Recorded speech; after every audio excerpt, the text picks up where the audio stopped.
The air in Unit 734 was recycled, filtered to a sterile neutrality that scoured the senses.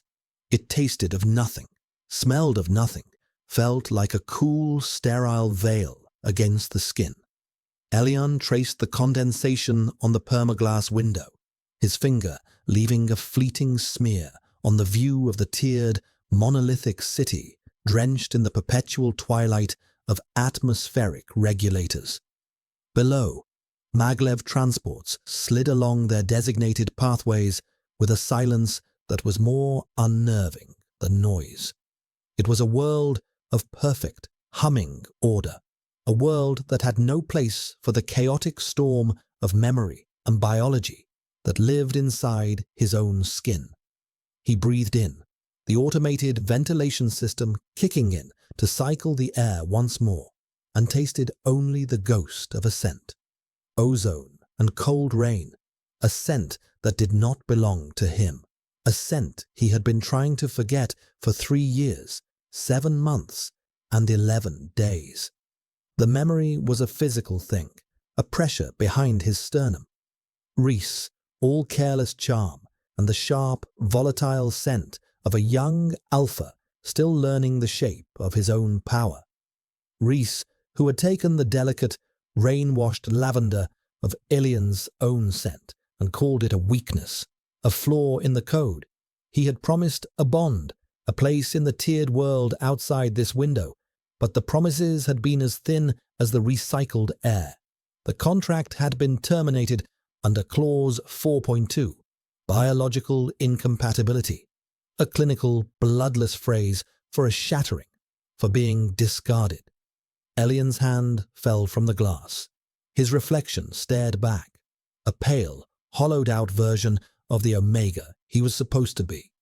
The collective registry designated him an asset, prime genetic lineage, stable temperament, aesthetically pleasing.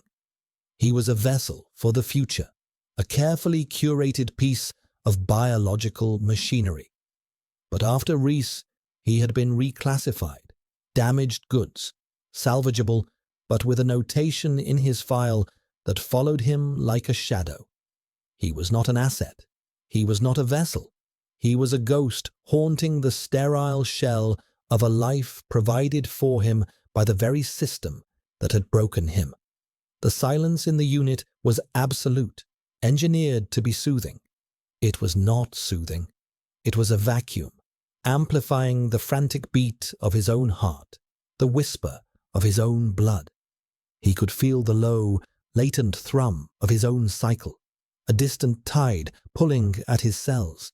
Soon, it would come, the heat, the biological imperative that the system both revered and controlled, medicating it into a manageable, predictable event. For him, it was a reminder of his own fragility, his own lack of control, a fever that would burn away the careful semblance of peace he had constructed and leave him raw, aching, and empty. A chime, soft and melodic, echoed through the unit.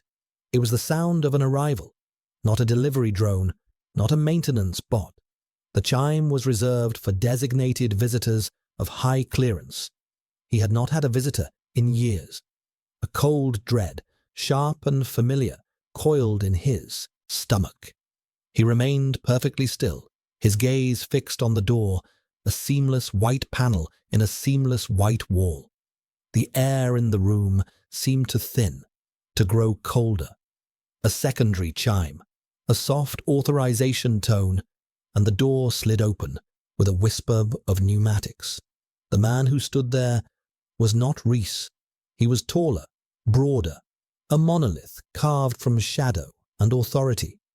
He wore the severe, charcoal-grey uniform of a sector director, the high collar framing a jawline that could have been cut from granite. His hair was the same raven black as his brother's, but where Reese's had been a chaotic tumble, his was cut with severe military precision. His eyes, the color of a winter storm, were fixed on Ilion, and in their depths there was no flicker of emotion, only a chilling, absolute focus. Kalen. The name was a shard of ice in Elian's mind. Reese's older brother, the architect of control, the embodiment of the system Elian had come to fear and despise. And his scent. It rolled into the room like a pressure wave, an invasive, dominant force that annihilated the sterile neutrality of the air. It was ozone, sharp and electric, like the air after a lightning strike.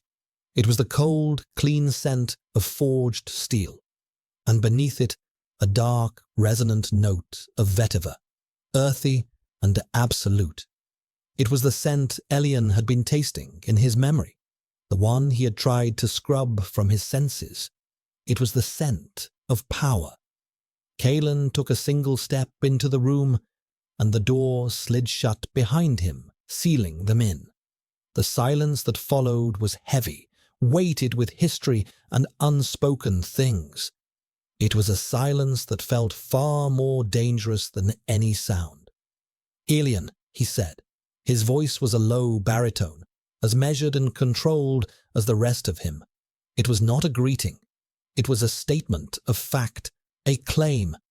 Elian's throat was tight, his own scent, the one of rain and crushed lavender, instinctively retracting, pulling inward like a threatened thing. He could feel the fine tremors in his hands and clenched them into fists at his sides. He would not show weakness, not to him, not to the man who was a more perfect, more terrifying version of the alpha who had nearly destroyed him. "Director," Elian managed, his voice a strained whisper. He hated the deference in it, the way his own biology instinctively recognized and bowed to the power radiating from the man before him. Kalen's gaze swept the room once, a quick, dismissive inventory of the minimalist furniture, the single window, the oppressive white walls. His eyes registered everything and valued nothing. They returned to Elian, and a flicker of something unreadable passed through them. It was not pity. It was not contempt. It was something that felt unnervingly like assessment. "There has been a change in your designation," Kalen stated, his tone leaving no room for argument. "You have been reassigned." Elian's heart hammered against his ribs. Reassigned. The word was a death knell. Re-education facilities, biological reclamation labs, places where damaged Omegas were sent to be repurposed or decommissioned. On what grounds, he asked, the words sharp with a defiance he did not feel. Kalen's expression did not change. "On my authority." The arrogance of it was breathtaking, the sheer, unassailable power. He was the system. He did not need to provide a reason. His will was reason enough. "You will pack nothing," Kalen continued, his eyes holding Elian's, a captive pinned by the sheer force of his presence. "Everything you require will be provided. A transport is waiting." He was not asking. He was not negotiating. He was issuing a decree. The sterile unit, once a prison, suddenly felt like a sanctuary about to be breached. The quiet, empty life he had endured felt precious now that it was being stolen. Elian took a half-step back, an instinctive retreat. "I refuse." The words were quiet, but they hung in the electrified air between them like a challenge. For the first time, a reaction. The corner of Kalen's mouth tightened almost imperceptibly. The air grew thick with the scent of ozone, a warning sign, the air crackling before a storm. "Refusal is not an option," Kalen said, his voice dropping, becoming softer, more dangerous. "You are a ward of the collective. Your consent is not a required component of this transaction." Transaction. The word was a slap. It was the same language the arbitrators had used when they'd nullified his contract with Reese. He was not a person. He was a line item on a balance sheet. a commodity to be moved from one column to another, and Kalen, the ultimate accountant, was here to balance the books. The panic that had been a low hum in his blood began to scream. He backed away until his shoulders hit the cold permaglass of the window. Trapped. The sprawling, indifferent city was at his back, and the embodiment of its cold power was before him. He was a specimen under glass, and the scientist had come to collect him. Kalen moved then, not with the predatory speed of a lesser alpha, but with a slow, deliberate grace that was far more terrifying. He closed the distance between them in 3 measured strides, his shadow falling over Elian, eclipsing the dim, artificial light. He stopped just inches away, so close Elian could feel the heat radiating from his body, a stark contrast to the coldness of his demeanor. The scent was overwhelming, a dizzying flood of steel and storm that short-circuited Elian's thoughts, appealing to a primal part of him he despised, a part that recognized a superior, a protector, a perfect match. He hated himself for it. He hated Kalen more. "Do not make this difficult, Elian," Kalen murmured, his voice a vibration that seemed to resonate deep in Elian's bones. He did not raise his hand. He did not need to. His proximity was a cage, his scent a chain. "You came here," Elian whispered, his voice trembling with a rage that was his only anchor. "To my home. You have no right." Kalen's gaze dropped to Elian's lips, then back to his eyes. A long, silent moment stretched between them. "I have every right," he said, the words imbued with a chilling certainty, a possessiveness that went far beyond his official authority. "You have always been my responsibility." The words made no sense, yet they struck Elian with the force of a physical blow. A cold, terrifying premonition washed over him. This was not about the collective. This was not about a reassignment. This was about Kalen, and it had been from the very beginning. The transport was a void, a black, featureless vessel that swallowed sound and light, gliding through the city's arteries with an unnerving smoothness. Elian sat opposite Kalen, the space between them a chasm of silent hostility. The interior was upholstered in a material that felt like cool, supple leather, and the air was chilled to the precise temperature of a cryo chamber. Control. Everything about Kalen, from his uniform to his transport to the very air they breathed, was an exercise in absolute control. Elian kept his gaze fixed on his own hands, clasped tightly in his lap. He could feel Kalen's eyes on him, a heavy, physical pressure. He refused to look up, refused to give him the satisfaction of seeing the fear he knew was plain on his face. The city slid past the tinted windows, a blur of chrome and neon. But inside the vessel, there was only the low hum of the grav drive and the suffocating presence of the man who had stolen him from his life. He was not an asset. He was not a vessel.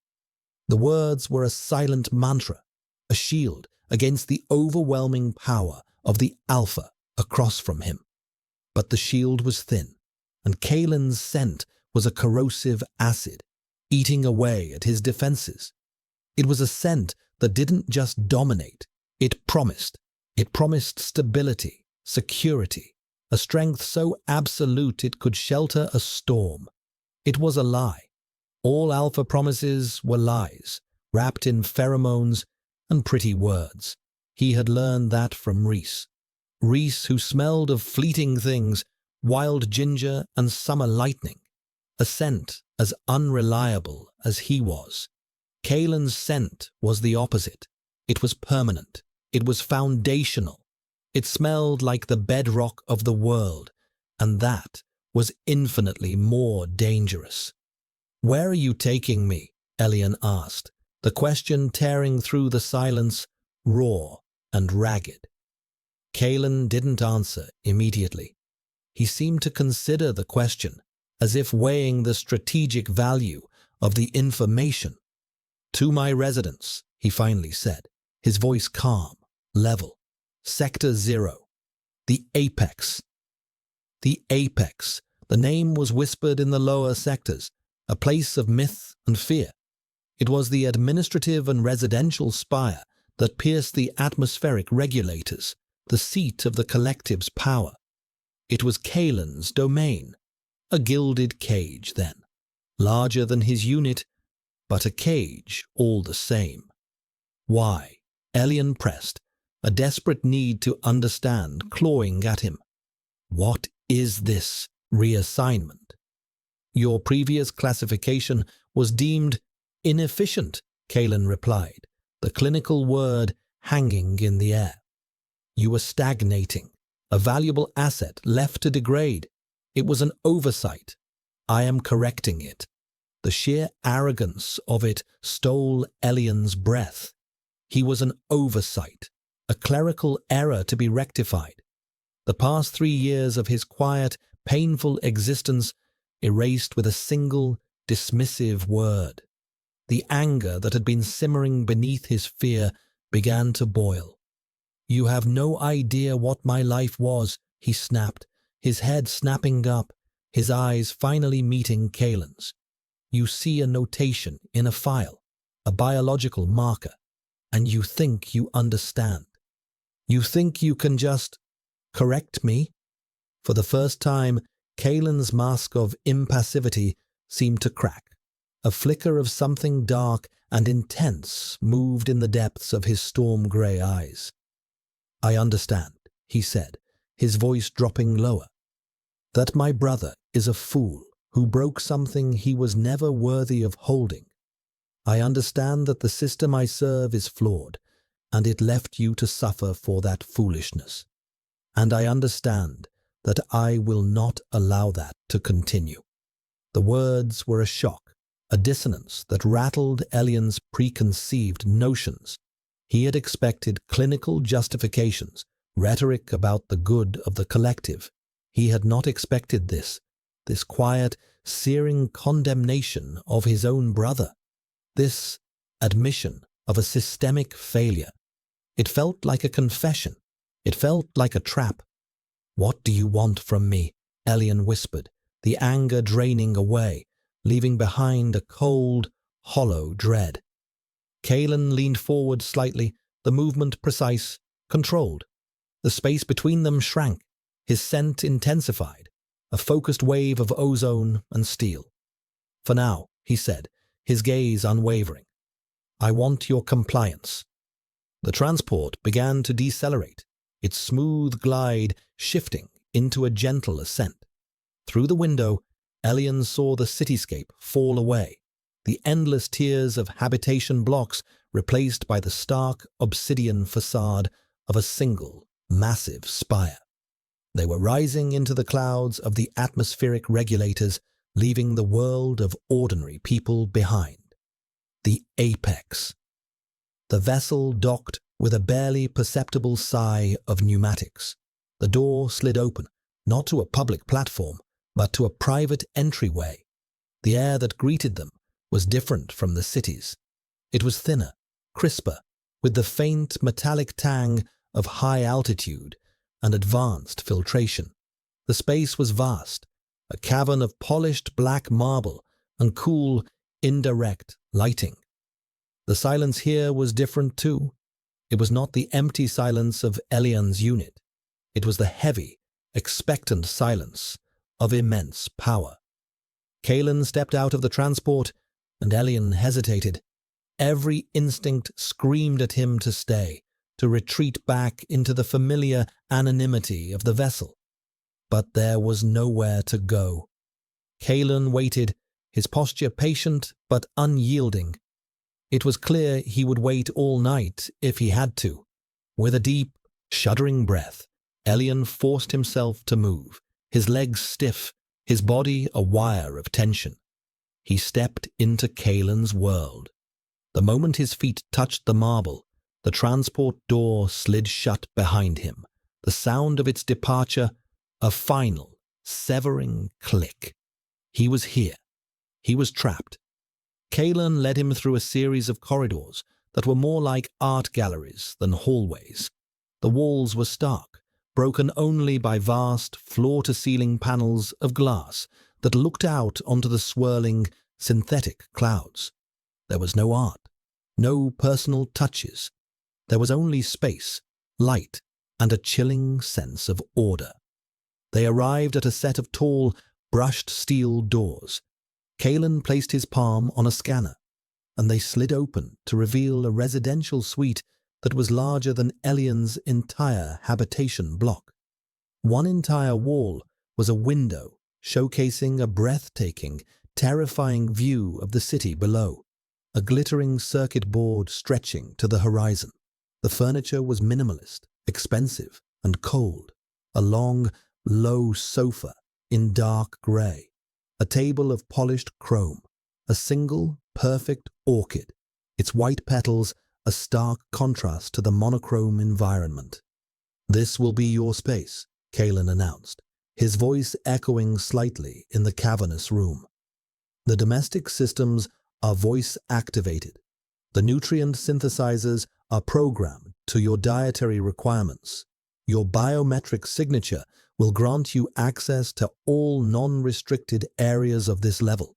He spoke as if he were briefing a new subordinate, not addressing the Omega he had just forcibly relocated. Elian walked slowly to the center of the room, feeling small and exposed under the high ceilings. He ran a hand over the back of the sofa. The fabric was smooth, textureless.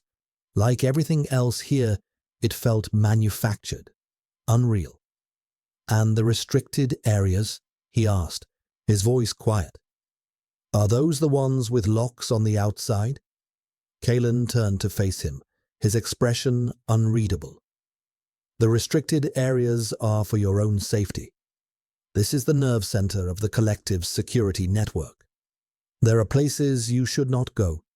A cage is a cage, no matter how large the bars," Elian said, the bitterness a sharp taste in his mouth.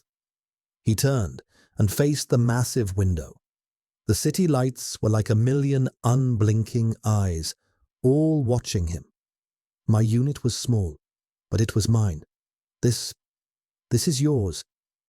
What was yours was a cell, Kalen counted, his voice coming from directly behind him. Elian hadn't heard him move. He was suddenly there, his presence an intimidating weight at Elian's back. "A place where you were left to wither. I am offering you something else." Elian flinched as he felt the barest touch against his arm, Kalen's fingers brushing his sleeve. It was not a grab, not a restraining gesture. It was light, almost tentative, but it sent a jolt of pure electricity through him. He jerked away, as if burned. "Don't touch me," he hissed, spinning around to face him, his heart pounding. Kalen withdrew his hand, his face a mask of cold composure.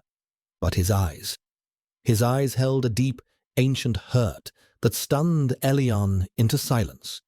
It was there for only a second, a glimpse of the man beneath the uniform, and then it was gone, shuttered away behind a wall of control.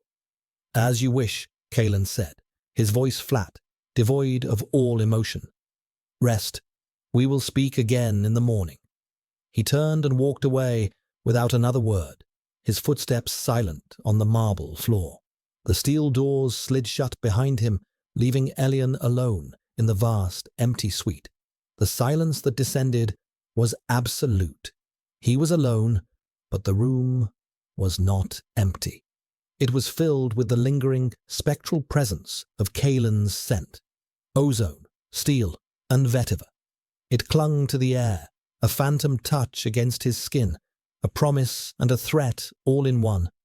Elian wrapped his arms around himself, a futile gesture of self-protection. He was in the heart of the beast, in the personal domain of the most powerful alpha he had ever known. And for the first time, he was forced to confront a terrifying truth. The bars of this cage were not made of steel or glass. They were made of a scent that called to the deepest, most broken parts of him, and he didn't know how long he could resist. The first cycle of darkness in the Apex suite was a lesson in sensory deprivation. The permaglass wall opaqued at Elian's verbal command, plunging the room into a perfect, sealed blackness that was as unnatural as the perpetual twilight outside. There were no city sounds here, no distant hum of transport or life, only the whisper-quiet function of the climate control. It was a silence designed for efficiency, for uninterrupted rest. For Elian, it was a torment. In the absolute dark, his other senses sharpened, turning inward. He could feel the fine, synthetic weave of the sleep sheet against his skin, could taste the metallic residue of the nutrient paste he'd forced himself to consume. And he could smell it. Kalen's scent. It was no longer just a lingering presence in the air. It was embedded in the very fabric of the place. A subtle, pervasive ghost that had seeped into the pillows, the sheets, the cool air that brushed his face. It was the scent of ownership. He lay on his back, eyes wide open in the dark, and let the memories come. Not the sharp, violent memories of Reese's final cruelty, but older, softer ones he had long suppressed. He remembered being a boy, newly presented, at a formal collective function his parents had insisted he attend. He'd been terrified, a small, trembling Omega in a room full of powerful alphas whose sense felt like a physical assault. He had hidden in an alcove behind a hydroponic fern, trying to breathe, when a young Reese, already brash and confident, had found him. Reese had mocked him for his shyness, his scent sharp and challenging. But then an older boy had appeared, his presence a sudden, calming shadow. Kalen. He had been a cadet then, barely a man, but he already wore the stillness of command. He hadn't spoken to Elian. He had simply placed a firm hand on Reese's shoulder, his own scent, even then so distinct, ozone and something dark and steady, blanketing the area, silencing his brother's aggressive pheromones. He had looked at Elian for a long moment, his young face severe, his grey eyes intense, before leading his errant brother away. He had protected him. The memory was unsettling. It didn't fit the narrative Elian had built, the one where Kalen was simply a colder, more efficient monster than his brother. It suggested a history, a thread connecting them that stretched back further than he had realized. A thread he did not want to examine. He was not a project to be corrected. He was not a broken toy to be fixed. He was a person. The thought was a flare of defiance in the dark. He sat up, the sheet pooling around his waist. "Lights 10%, he commanded. A soft, clinical glow illuminated the room, chasing the deepest shadows away. He slid off the bed and walked to the vast window, commanding it to transparency. The city below was a breathtaking tapestry of light. It was beautiful, in a cold, inorganic way. A perfect machine, and he was now in its heart, a ghost in its most vital component. He could see the faint energy signatures of security drones patrolling the airspace, their patterns precise, mathematical. Kalen's patterns, Kalen's control. Was that what this was? A display of power, a way to show Elian the futility of resistance. He was an Omega, biologically predisposed to seek security, to respond to a dominant alpha's protection. Was Kalen trying to court him with this sterile fortress in the sky? The thought was both absurd and terrifyingly plausible. It was a courtship stripped of all warmth, all emotion, all choice.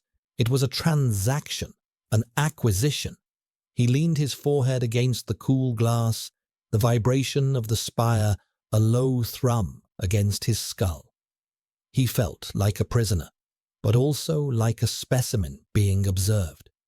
He had the distinct, chilling sensation that somewhere in this spire, Kalen was watching him. He was not wrong. In a room several floors below, bathed in the cool blue light of a dozen monitors, Kalen sat perfectly still. The central screen displayed a high-resolution image from the suite above. He saw Elian standing at the window, a slender, fragile silhouette against the city's electric glow.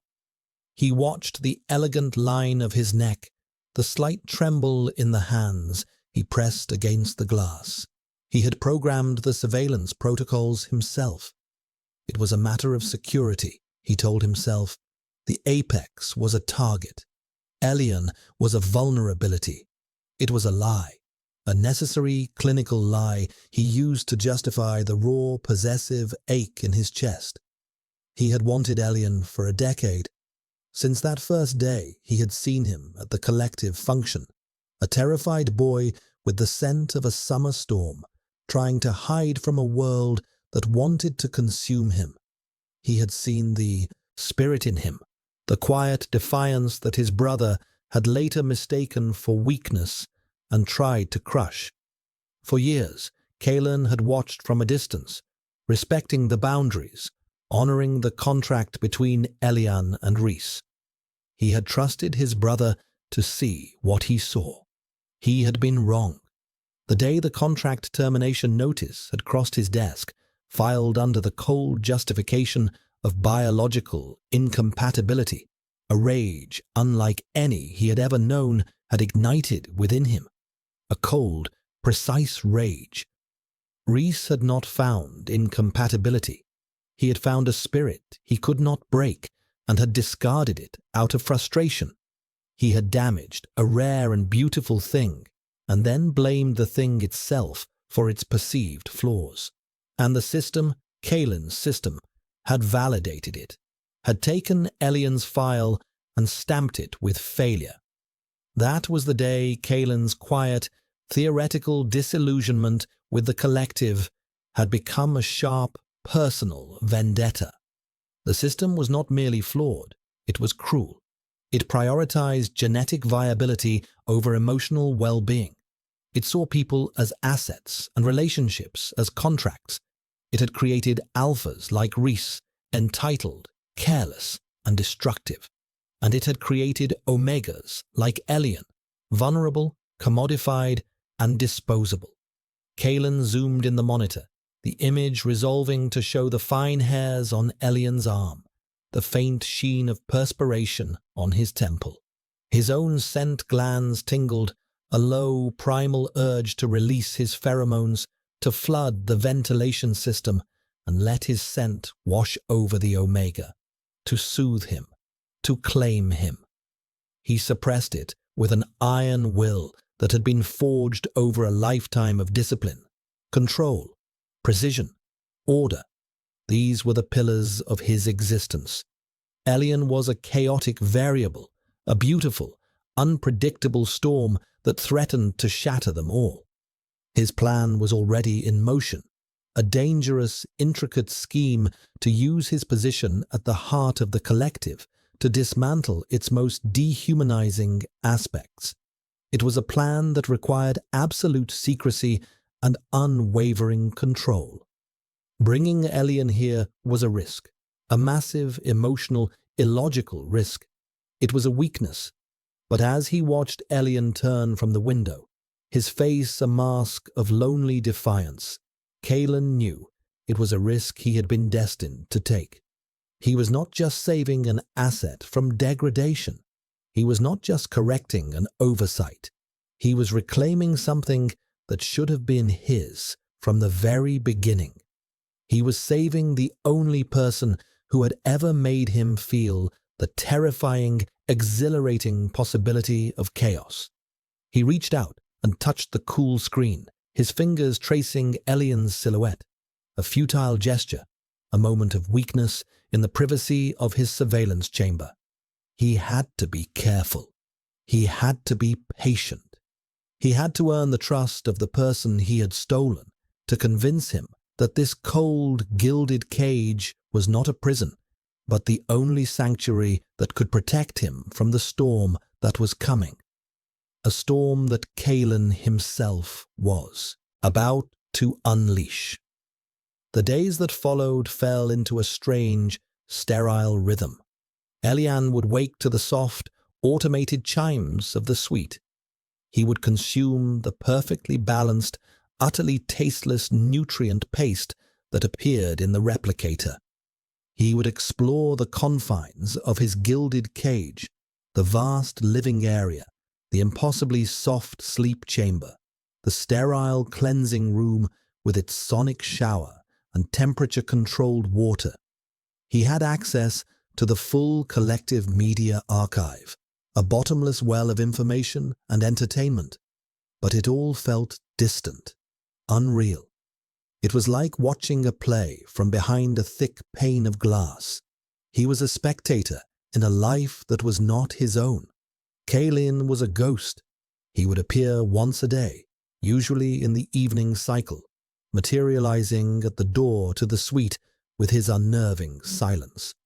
Their conversations were brief, formal, and excruciatingly tense. He would inquire about Elian's health, his comfort, his needs.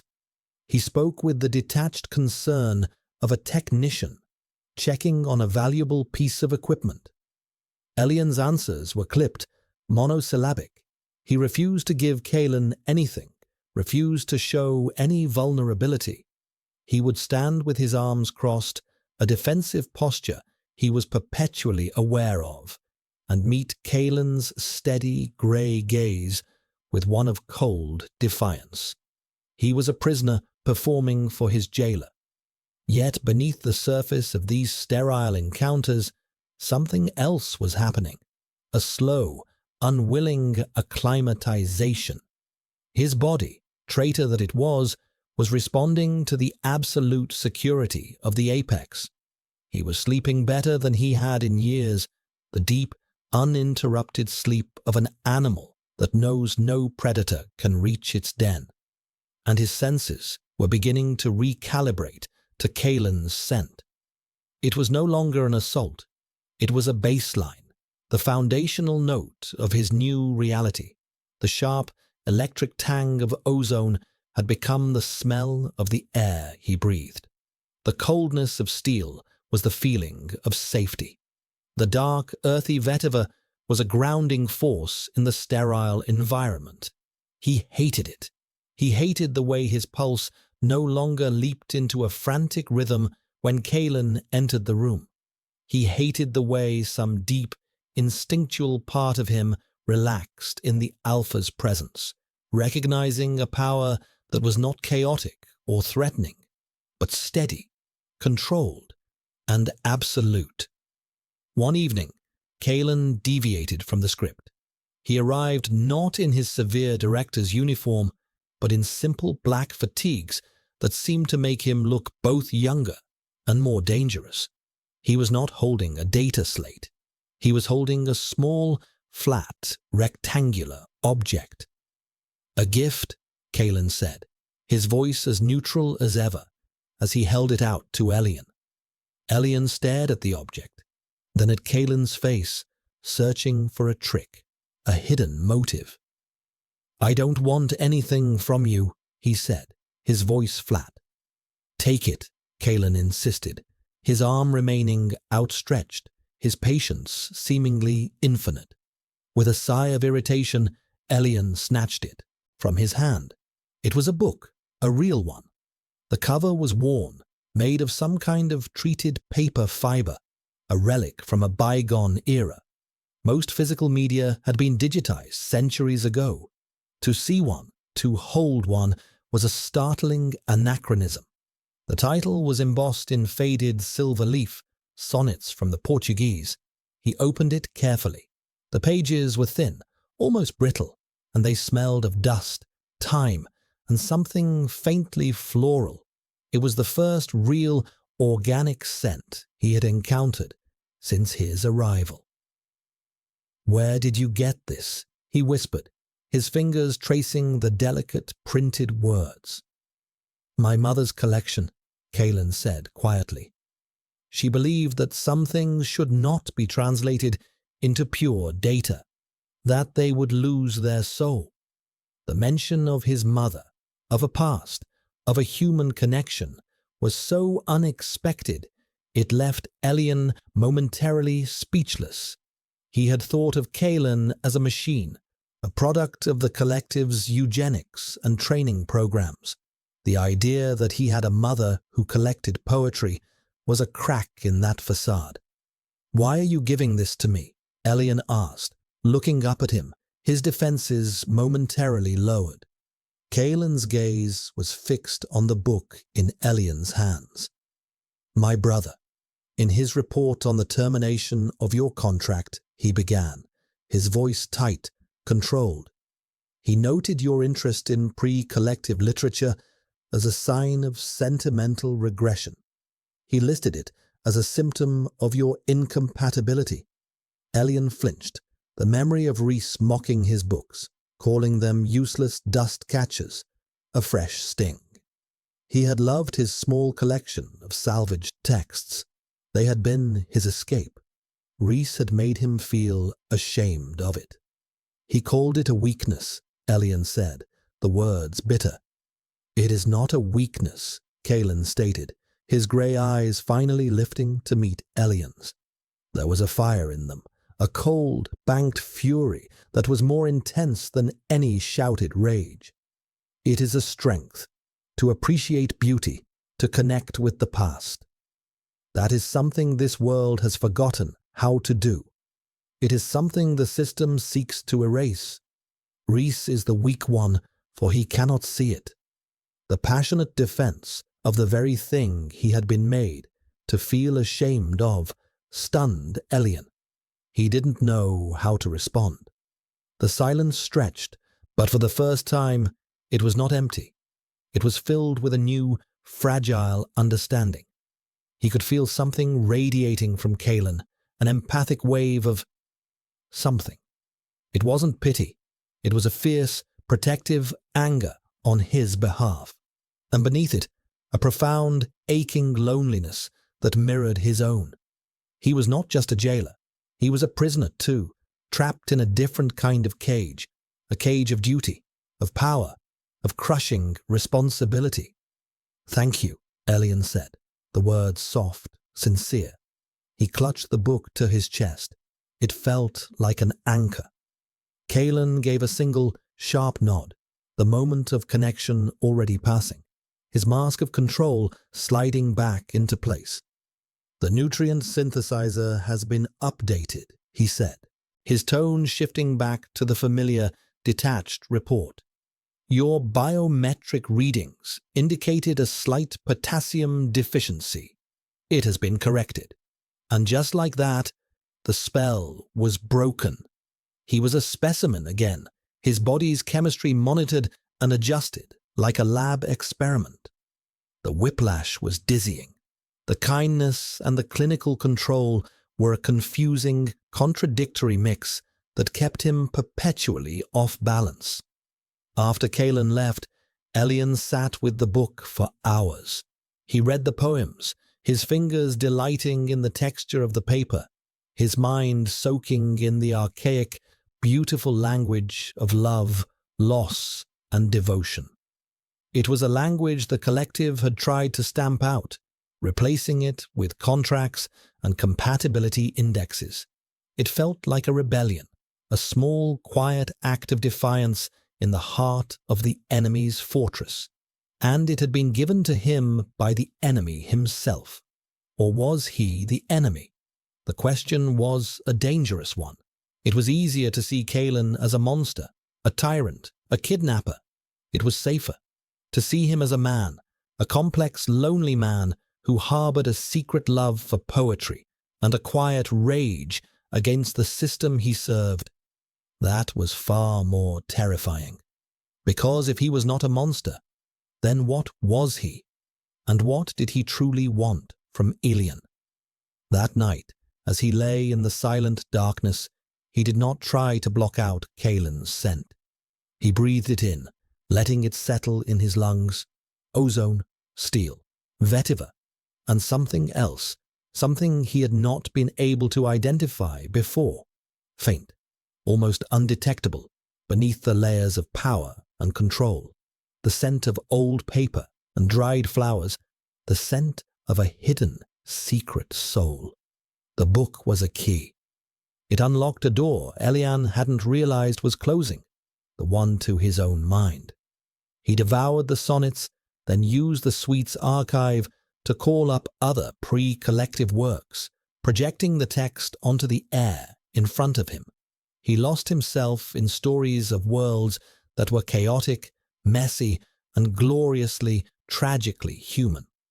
Worlds where love was not a calculated contract, and destiny was not determined by a genetic marker. He was so engrossed in a particularly dense historical text one afternoon that he didn't hear Kalen enter. "The Peloponnesian War," Kalen's voice stated from behind him, making him jump. An interesting choice. A study in how tightly controlled systems of order can collapse into self-destructive chaos. Ilian swiped the projection away, feeling caught, exposed. "I was just passing the time." "It is not a failing to be curious," Kalen said, walking around the sofa to stand before him. He was back in his director's uniform, the severe lines emphasizing his authority.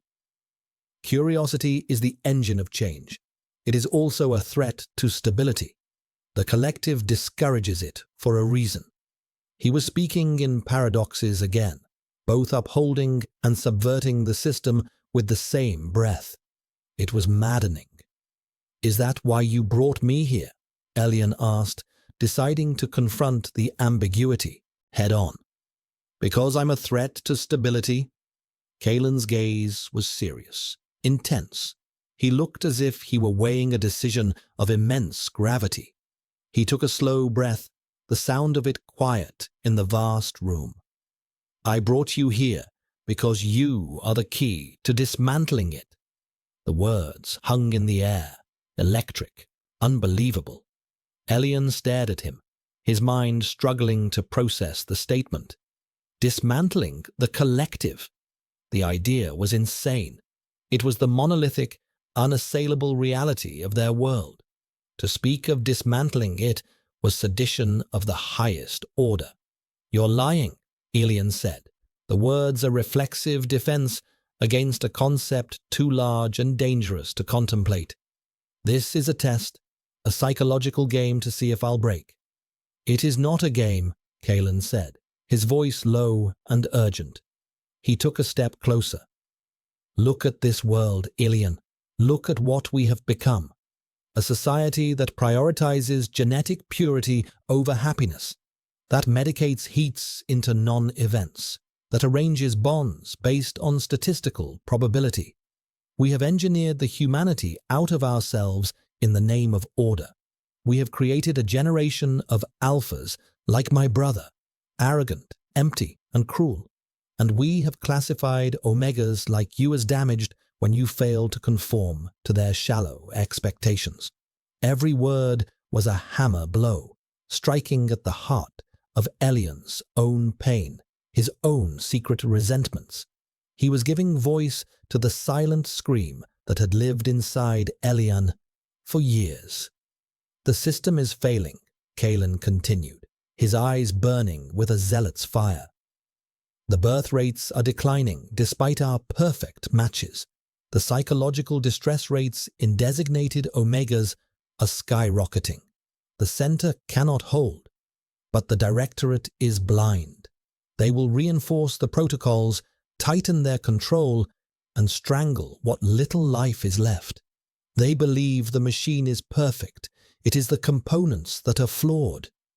"What are you talking about?" Ilian whispered, his throat dry. What plan? The collective's greatest strength is its biological control, Kalen explained, his voice dropping to a near whisper, as if the walls themselves might be listening. The network of biometric scanners, the pheromonal regulators in the air, the mandatory hormone suppressants. It all feeds into a central system, the progenitor core. It monitors, predicts, and controls the reproductive cycles of every alpha and omega in the city. It is the heart of the machine, and I intend to give it a heart attack. He paused, letting the weight of his words sink in. There is a flaw in the core's programming, a loophole I helped design years ago, a failsafe. It can be triggered by a unique biometric sequence, an omega pheromonal signature so complex and atypical that the system registers it as a catastrophic anomaly. An event that would force a total system reboot, wiping the restrictive protocols that have been added over the last 50 years. It would sever the Directorate's control over our biology.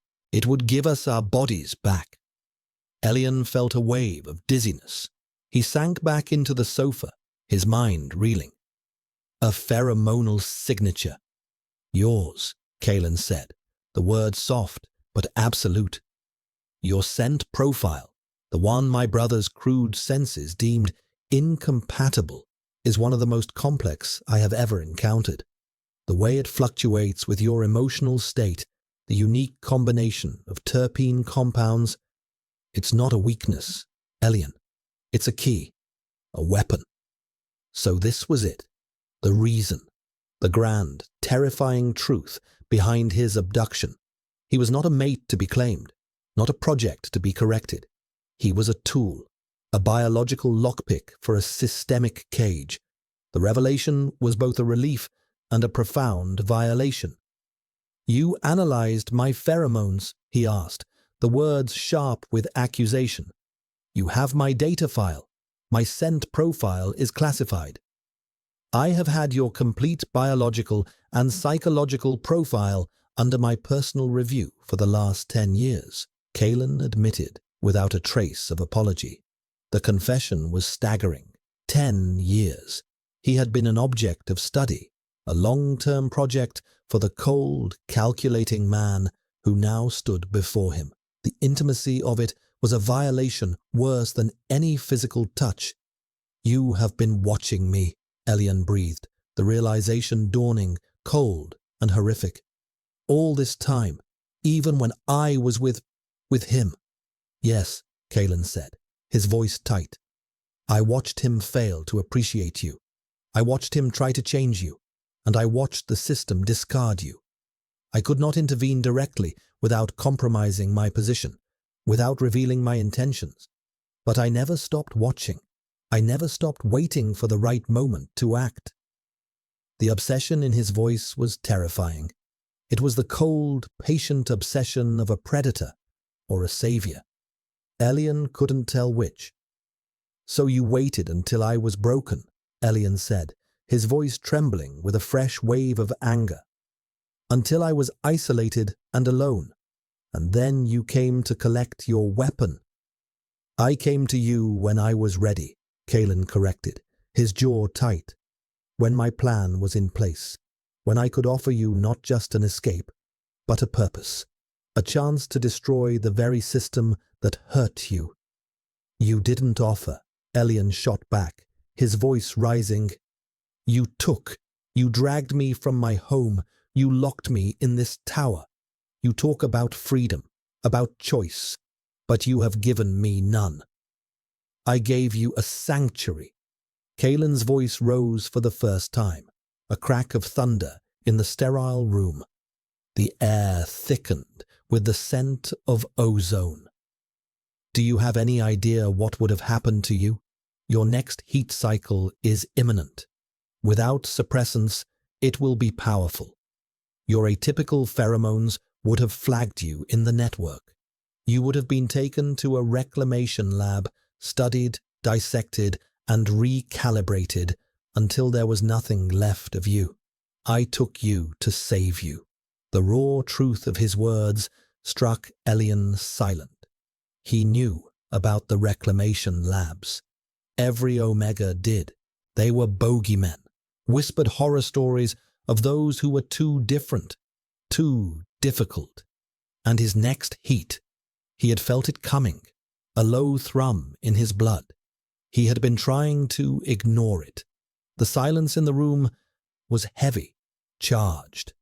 Kalen stood like a statue, his chest rising and falling, his control visibly strained. The alpha in him, roused by the conflict, was fighting against the cold discipline of the director. "The choice is still yours," Kalen said, his voice regaining its composure, though the effort was obvious. "I will not force you, but the window of opportunity is small. Your cycle will peak in 3 days. That is when your pheromonal signature will be at its most potent, powerful enough to trigger the failsafe. If we are to act, it must be then." 3 days. He had 3 days to decide whether to trust the man who had stolen him, to become a willing participant in a plan that could either liberate millions or get them both killed. He looked at Kalen, truly looked at him, past the uniform and the authority. He saw the tension in his shoulders, the faint lines of exhaustion around his eyes.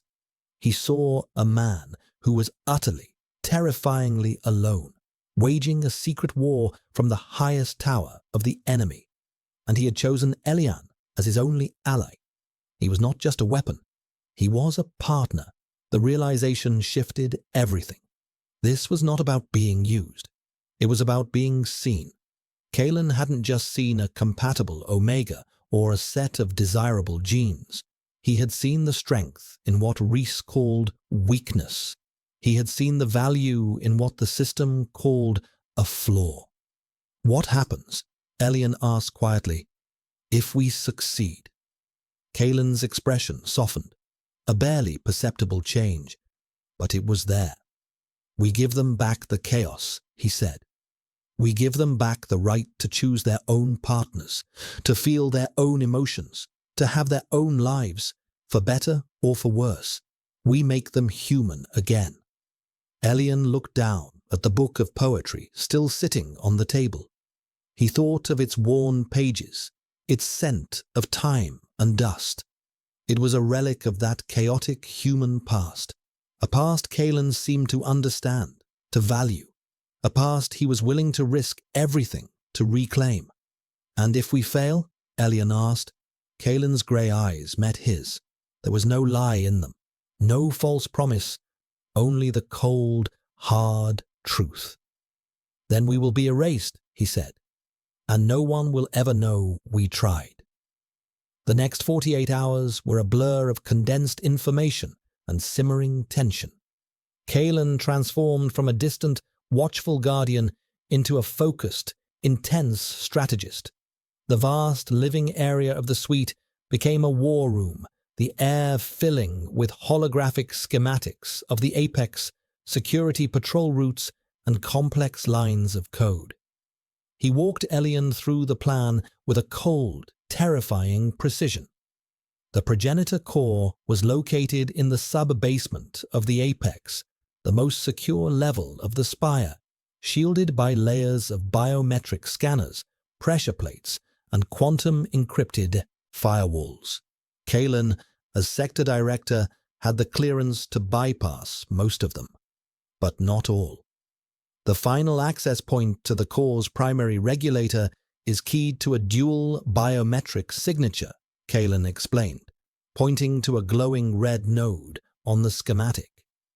It requires the simultaneous presence of a registered alpha and a registered omega, a design feature meant to symbolize the partnership upon which our society is supposedly built. An irony, given the circumstances. "So I have to go with you," Elian stated. It wasn't a question. "Yes," Kalen confirmed. "Once we reach the regulator, there is a dispersal chamber. You will need to enter it. When your cycle peaks, The chamber will amplify your pheromones and vent them directly into the core's atmospheric intake. The system will register your signature as a biohazard of the highest threat level. It will trigger an emergency shutdown and reboot to factory settings, the original programming, before the restrictive protocols were implemented. It sounded so simple when he said it, so clinical. But Elian understood the reality. He would be the bomb. His own body, the thing he had been taught to control and suppress, would be the weapon that brought down the system. The thought was both empowering and deeply unnerving. He could feel the changes in his own body, the low, coiling heat in his abdomen, the way his senses were sharpening, the air growing thick with smells and sounds he hadn't noticed before. His preheat was beginning. He found himself acutely aware of Kalen, of the clean, sharp scent of his skin beneath the sterile uniform, of the subtle shifts in his posture, the low timbre of his voice. His biology was responding to the proximity of a powerful, compatible alpha, preparing itself. It was a distraction he couldn't afford. It was a vulnerability. Kalen seemed to sense it too. A new tension had entered their interactions. He kept a careful, deliberate distance from Elian, his movements precise, his gaze often averted, as if looking directly at Elian was a risk.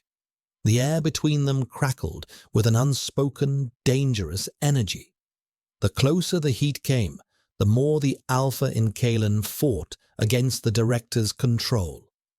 Elian could see it in the tight set of his jaw, in the way his hands would clench into fists at his sides when he thought Elian wasn't looking. He was fighting his own nature, and the effort was immense. On the final evening before the attempt, the tension became unbearable. Kalen was running through the final security protocols one last time when Elian felt a sharp, cramping pain low in his belly.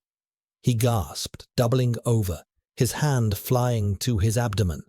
Kalen was at his side in an instant, the schematics vanishing as he moved. "Elian, what is it?" His voice was sharp, with a concern that was anything but clinical. "It's starting," Elian breathed, the words tight. A wave of heat washed over him, making his skin flush and a fine sheen of sweat break out on his forehead. His own scent, the one of rain and lavender, bloomed into the air, thicker, sweeter, with a new, musky undertone. It was the scent of invitation, the scent of need. Kalen froze, his eyes darkened, his pupils dilating. The air around him shimmered with a sudden, intense wave of ozone and vetiver, his own pheromones surging in response.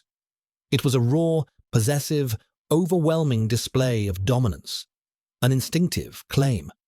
Elian looked up at him through a haze of heat-induced dizziness. He saw the battle raging in Kalen's eyes, the alpha versus the man, the desire versus the discipline. Kalen's hands were clenched so tightly, his knuckles were white. He took a ragged breath, then another, his entire body rigid with the effort of control. "Go to the cleansing room," he ordered, his voice a low, strained growl. "The sonic neutralizer. It will mask the scent. Now." Elian, still fighting waves of cramping and heat, stumbled towards the bathroom, Kalen's command echoing in his ears. He sealed the door and activated the sonic shower, the high-frequency vibrations washing over him, disrupting the pheromones clinging to his skin. It offered a temporary, artificial relief. When he emerged, wrapped in a thick, sterile robe, the air in the suite had been scrubbed clean. The powerful scent of his heat was gone, and Kalen's overwhelming response had been suppressed. Kalen stood by the window, his back to Elian, his posture as rigid as stone. "The plan remains the same," he said, his voice strained, not turning around. "The peak will be in approximately 6 hours. We move in 5. "Kalen," Elian said, his own voice sounding small, fragile. Kalen finally turned. His face was pale, his expression grim. "We cannot afford weakness," he said, the words directed as much at himself as at Elian. "Not now. What is happening to you, to us, is a biological process. It is a variable that must be controlled." "Is that all it is to you?" Elian asked, a sudden, sharp pain in his chest that had nothing to do with the heat. A variable, a biological process. He didn't know why he was pushing, why he needed to hear something else. Kalen strode across the room until he stood before him, his grey eyes blazing with a tormented fire. "Do not ask me what it is to me, Elian," he bit out, his voice raw. "Do not ask me to put a name to the thing I have denied myself for a decade. To admit that watching you with my brother was a torment. To admit that every moment I have spent in this room with you has been a battle against every instinct in my body. To name it is to give it power. And right now, we need control. We need precision. If we survive this, then you can ask me again." The confession, torn from him with such violence, left Elian breathless. It was everything he had suspected, everything he had been afraid to believe. This wasn't just about a rebellion. It wasn't just about saving him. It was about a love, a desperate, repressed, obsessive love that had been simmering in the dark for years. Before Elian could find his voice, Kalen turned away, his control snapping back into place like a shield. 5 hours, he repeated, his voice once again flat, devoid of emotion. "Prepare yourself." As he walked towards the door, Elian noticed it for the first time, a faint, almost invisible tremor in his hands. The perfect machine was showing a flaw. The architect of control was losing his grip. And as his own body spiraled deeper into the fever of his heat, Elian realized a terrifying truth. Kalen's plan was perfect, his logic flawless, but he had failed to account for the most chaotic variable of all, the undeniable, biological and emotional reality that was sparking to life between them. A reality that could either be their salvation or the fatal flaw that doomed them both. The descent into the apex's core was a journey into silence and cold. They moved through the deserted, pristine corridors of the spire's restricted levels, their footsteps the only sound in the dead of the sleep cycle. Kalen walked with a predatory grace, his body a coiled spring of readiness. Elian followed a step behind, his own body a storm of conflicting sensations. The heat was building, a deep rhythmic pulse that made his skin hypersensitive and his thoughts hazy. Every brush of air, every shift in temperature was magnified, and Kalen's proximity was an agony. He could feel the disciplined heat of the alpha's body, could smell the tightly controlled power of his scent, a magnetic force his own biology desperately wanted to pull closer. It took all his focus to walk, to breathe, to remember the steps of the plan. Kalen bypassed security checkpoints with an effortless efficiency, his palm print and retinal scan opening doors that would have remained sealed for anyone else. He was a ghost in his own machine, moving through its arteries as if he were an extension of the system itself. At the final checkpoint before the sub-basement, a heavy blast door hummed to life. "This is the final automated scanner," Kalen said, his voice a low murmur. "It scans for unregistered pheromonal activity. Your heat will trigger it. I have to create a temporary blind spot in the network. It will last for 60 seconds. We have to be through the door before it comes back online. He moved to a small access panel, his fingers flying across a holographic interface. Lines of code scrolled across his eyes. "Ready?" he asked without looking back. Elian nodded, his throat too tight to speak. "Now," Kalen commanded. He swiped his hand across the panel, and the air around them seemed to shimmer as the scanner field momentarily deactivated. The blast door slid open. They slipped through, and the door hissed shut behind them just as a faint red light on the panel began to blink again. They were in. The sub-basement was a cavern of humming machinery. The air was cold, vibrating with the power of the progenitor core. In the center of the chamber, suspended in a web of conduits and cables, was a large, glowing sphere, the core itself. It pulsed with a soft blue light, the steady mechanical heartbeat of the city. "The regulator is this way," Kalen directed, leading him towards a smaller, shielded room off the main chamber. This was the final hurdle. The door to the regulator room was different. It had two handprint scanners set side by side, the dual biometric lock. "Together," Kalen said. He placed his right hand on the left scanner. Elian, his own hand trembling, placed his left hand on the right scanner. The cool metal was a shock to his heated skin. For a moment, nothing happened. Then a soft chime echoed in the room, and the heavy door slid open. Inside was a small circular chamber, its walls made of some kind of white, porous material. This was the dispersal chamber. This was the weapons payload bay. "Once you are inside, I have to seal the door," Kalen explained, his voice strained. He would not look at Elian. He stared at a point just over his shoulder. "The system cannot detect my proximity to the event. The dispersal will take 90 seconds. Then the core will reboot. During the reboot, all internal security will be down for 3 minutes. That is our window to get out." Elian nodded, his heart hammering. This was it. He took a step towards the chamber, but a wave of dizziness and a sharp, breathtaking cramp made him stagger. Kalen's hand shot out, his fingers wrapping around Elian's arm to steady him. The touch was electric. A jolt of pure, unadulterated energy shot through Elian, from the point of contact straight to his core. His knees went weak. His scent, which he had been desperately trying to suppress, exploded into the air, a thick, intoxicating wave of rain-soaked lavender and musk. It was a cry of need, primal and undeniable. Kalen inhaled sharply, a ragged, guttural sound torn from his throat. His control shattered.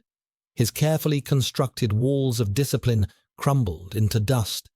His own scent flooded the room in response, a possessive, furious storm of ozone and steel.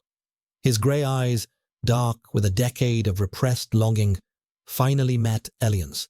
The man was gone. Only the alpha remained. "Kalen," Elian whispered, a plea and a warning. But it was too late. Kalen's other hand came up, cupping the side of Elian's face, his thumb stroking his cheekbone.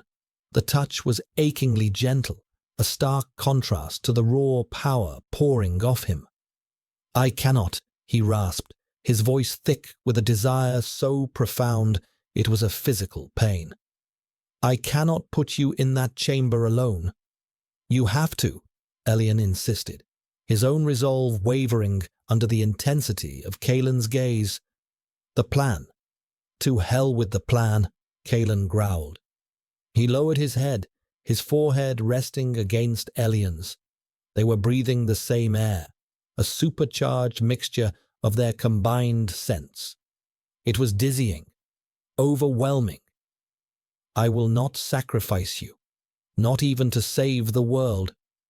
At that moment, a shrill alarm began to blare through the facility.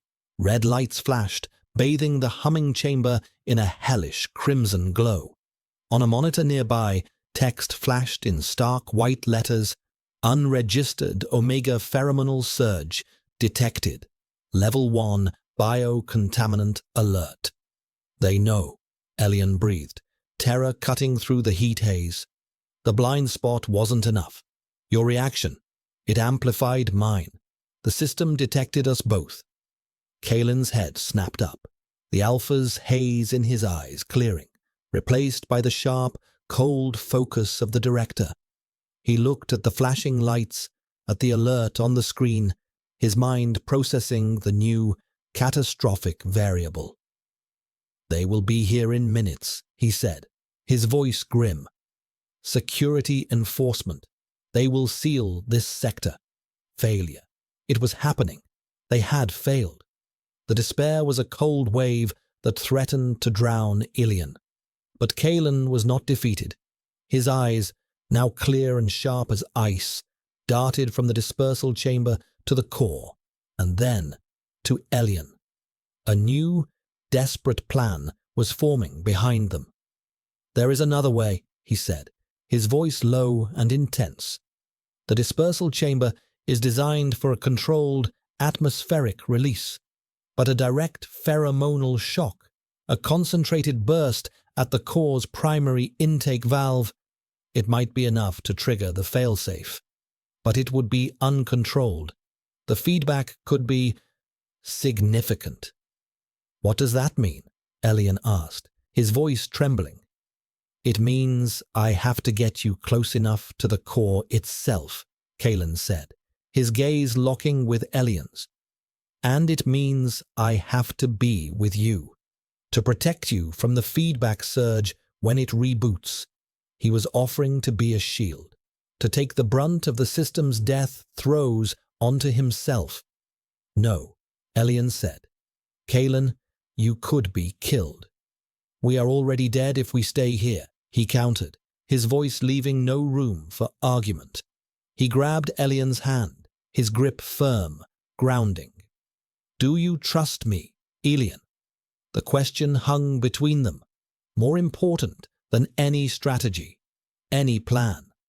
Elian looked into his eyes, into the eyes of the man who had watched over him for a decade, who had stolen him to save him, who was willing to burn down the world for him. He saw the cold, calculating director. He saw the lonely man who loved poetry. He saw the desperate, tormented alpha, and he saw his partner. Yes, Elian whispered. The word was a vow, a bond forged not by contract, but by choice, in the heart of a dying machine. Then hold on, Kalen commanded, and together they ran towards the glowing, pulsing heart of the system. The main chamber was a maelstrom of alarms and flashing red lights. A synthesized voice, calm and implacable, counted down from a speaker system. Sector lockdown in 90 seconds. All personnel evacuate immediately. They didn't have 90 seconds. Kalen, pulling Elian behind him, navigated the maze of conduits with a terrifying purpose. His goal was a small, grated intake valve near the base of the pulsing progenitor core, a point where the system drew in air to cool its internal workings. There, he shouted over the din. That's the primary intake. The heat in Elian's body was reaching its peak, a feverish, blinding inferno. Each step was an agony, his consciousness wavering, threatening to dissolve into pure, mindless instinct. He was only aware of two things, the raging fire inside him and the unyielding grip of Kalen's hand, his anchor in the storm. As they neared the core, the air grew thick with a powerful electromagnetic field. The hair on Elian's arms stood on end. 30 seconds to lockdown. The voice was a death knell. They reached the intake valve. It was shielded by a heavy metal grill. Kalen didn't hesitate. With a roar that was pure primal alpha, he wrenched at the grill with his bare hands. The metal groaned, screeched, and then tore free. His hands were bleeding, but he didn't seem to notice.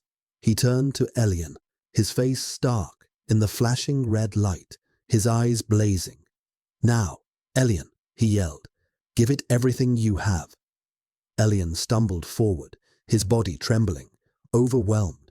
He didn't know how. He was losing control, his mind fracturing under the dual pressures of his heat and the terror of the moment. He saw the desperation in Kaelin's eyes, the fear for him, for their future. And in that moment, he understood. Kaelin's plan had been about control, about using his biology as a precise tool. But that was the system's way, the way of humanity, the way of the chaos Kaelin wanted to restore was not about control. It was about surrender. He stopped fighting the heat. He stopped trying to control the storm inside him. He opened himself to it, embraced it, and let it consume him. He let go. A keening cry tore from his lips as his body arched, and his scent, his true, untamed scent, erupted from him, not as a gentle wave, but as a concussive, physical force. It was the scent of 1,000 thunderstorms, of a whole field of lavender crushed underfoot, of the raw, wild earth. It was the scent of life, of chaos, of freedom. The pheromonal blast shot into the intake valve, a biological bomb detonating in the heart of the sterile machine. For a single, eternal second, everything went silent. The alarms cut out. The flashing lights went dark. The hum of the core died. Then the core pulsed once, a violent, blinding flash of white light. A wave of pure energy erupted outwards. Kaelin threw himself in front of Elian, wrapping his body around him, shielding him as the wave hit. The force was incredible, lifting them off their feet and throwing them back against a bank of machinery. Elian felt Kaelin's body absorb the impact, heard the sharp crack of bone, felt the shudder that ran through him. Then darkness. Consciousness returned slowly, in fragments. The first thing he registered was the silence, the absolute, profound silence of a dead machine. The second was the weight of Kaelin's body, heavy and still, half draped over him. "Kaelin," he whispered, his voice hoarse. He pushed himself up, his own body aching and bruised. Kaelin didn't move. Elian's blood ran cold. He scrambled to his knees, gently rolling the alpha onto his back. Kaelin's face was pale, a trickle of blood running from his temple.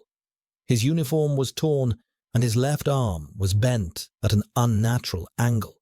But he was breathing. His breaths were shallow, ragged, but he was alive. A new sound broke the silence, the groan of stressed metal.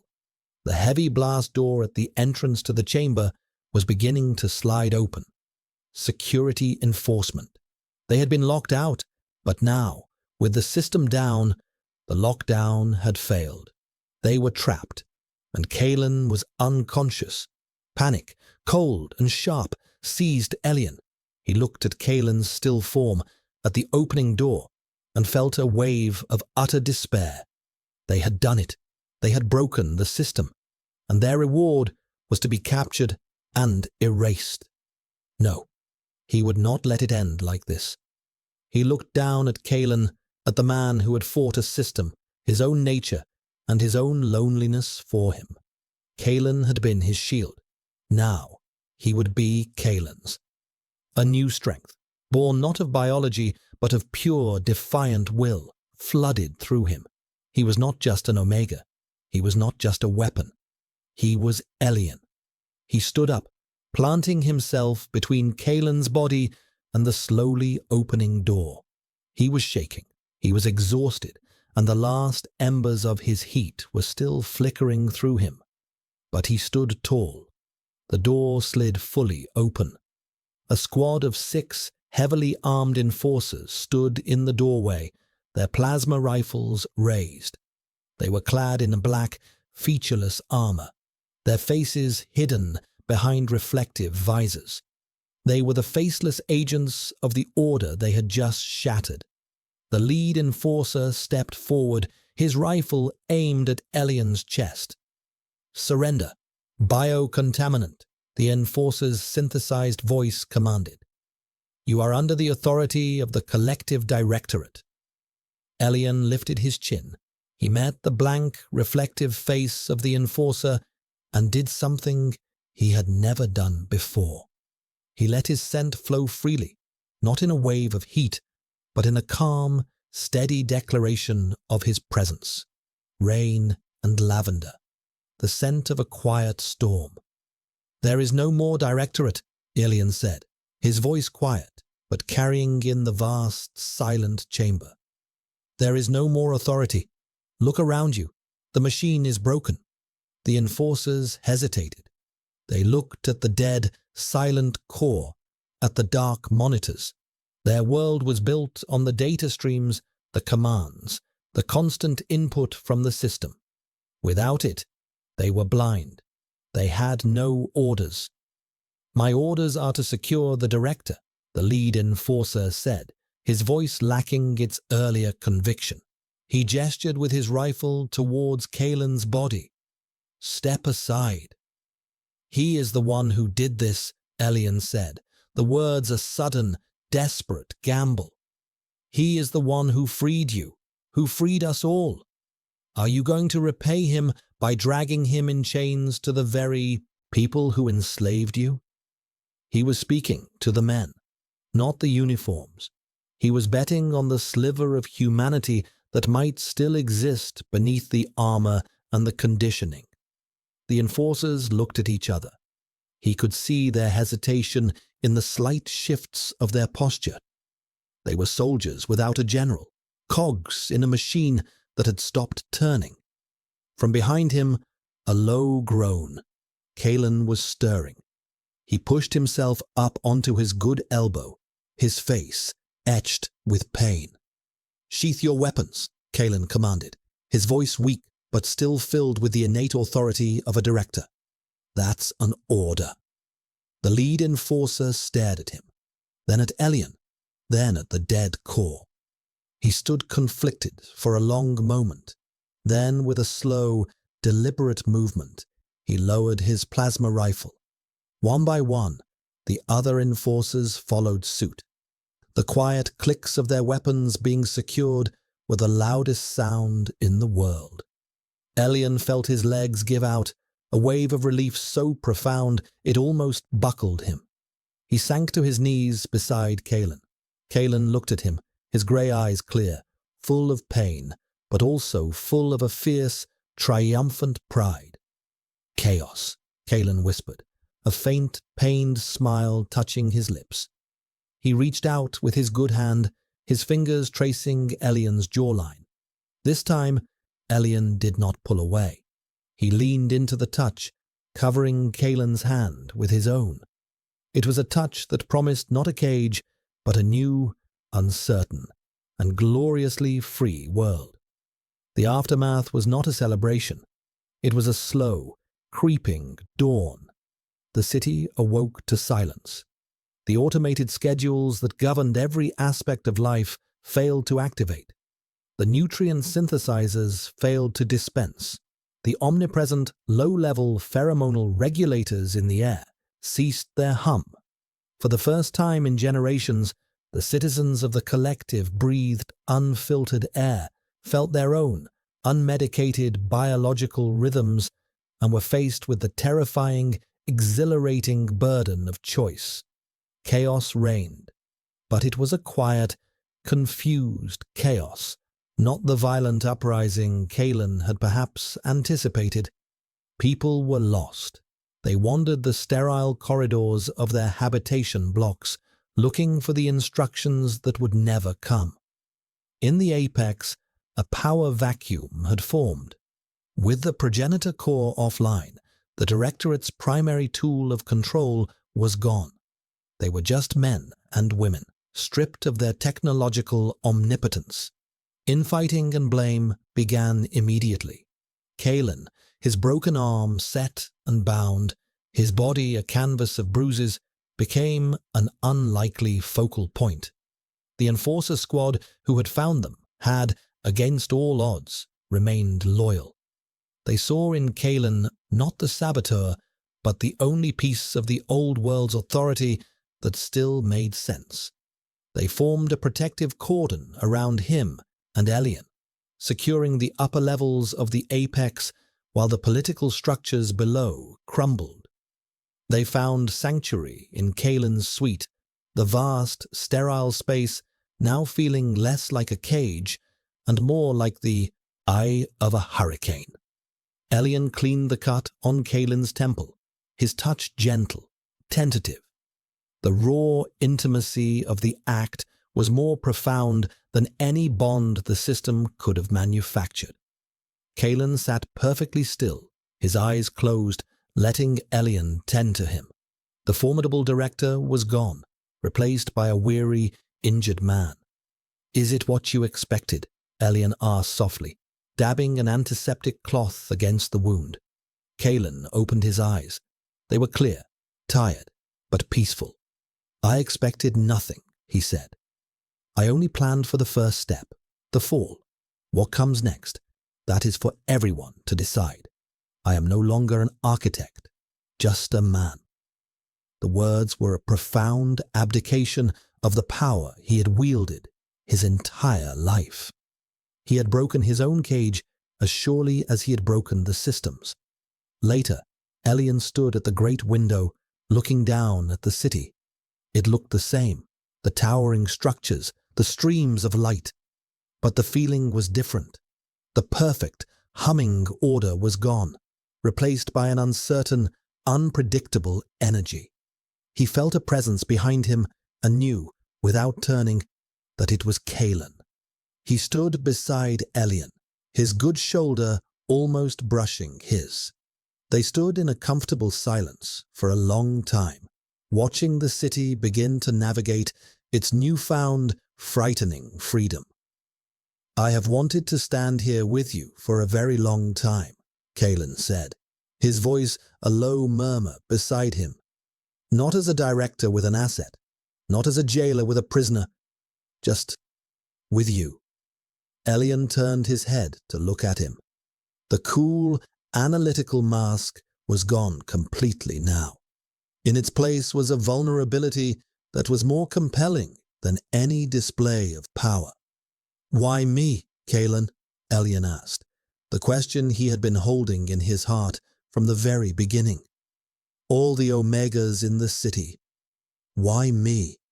Kalen's gaze drifted from the city to Elian's face, and the look in his eyes was one of reverence. "Because you were the only one who ever looked at the world the system built and saw that it was ugly," he said softly. "Everyone else accepted its sterile beauty. But you held on to old books. You valued messy human things. You had a fire in you that my brother tried to extinguish, that the system tried to medicate away. But it never went out. I didn't fall in love with your biology, Elian. I fell in love with your defiance." "Love," he said the word. A simple, archaic, pre-collective word that held more weight than any contract, any law, any line of code. Elian felt his breath catch. The last walls around his own heart, the ones built of fear and betrayal, finally crumbled. He had been so afraid of being possessed, of being owned by an alpha. But Kalen was not asking for ownership. He was offering a partnership. He was offering to see and be seen. Elian reached out and took Kalen's uninjured hand, his fingers lacing with the alpha's. Kalen's hand tightened around his, a warm, solid, and grounding presence. "What do we do now?" Elian whispered, looking out at the vast, uncertain future spread before them. "Now," Kalen said, his voice full of a quiet, weary hope, "we learn how to live. Together." The city below was in turmoil. A new world, chaotic and uncertain, was struggling to be born. The future was unwritten, a blank page. But here, in the highest tower of the fallen world, two souls, an alpha and an omega, a rebel and a key, stood together, their hands clasped, their reflections mirrored in the glass. They were no longer archetypes defined by their biology. They were just two people, scarred and weary, who had torn down a world to find each other. And for the first time, looking at their reflection, Elian did not see a damaged asset or a broken omega. He saw himself, whole and free, standing beside the man who had shown him that his greatest perceived weakness was in fact his most profound and beautiful strength. The sun, a real, unfiltered sun, was beginning to break through the dissipating atmospheric regulators, casting a warm, golden light over the city of steel and glass. It was the dawn of a new and beautifully, terrifyingly human age.